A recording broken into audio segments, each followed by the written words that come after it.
Hello friends, in today's video I'm gonna be walking through how to send blank or empty messages on email.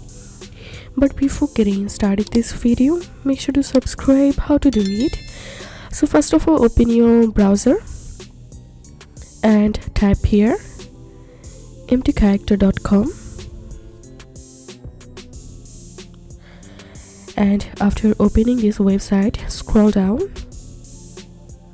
and here you'll find this method 1 option. So all you have to need, just tap on copy to clipboard, and now open your email messenger and open the individual group or chat where you want to send blank messages, and a long press on the typing box and tap on paste and tap on send. And that's how you can send blank or empty messages on email. If this video helped you, give a thumbs up and please consider subscribe to how to do it. Thank you for watching.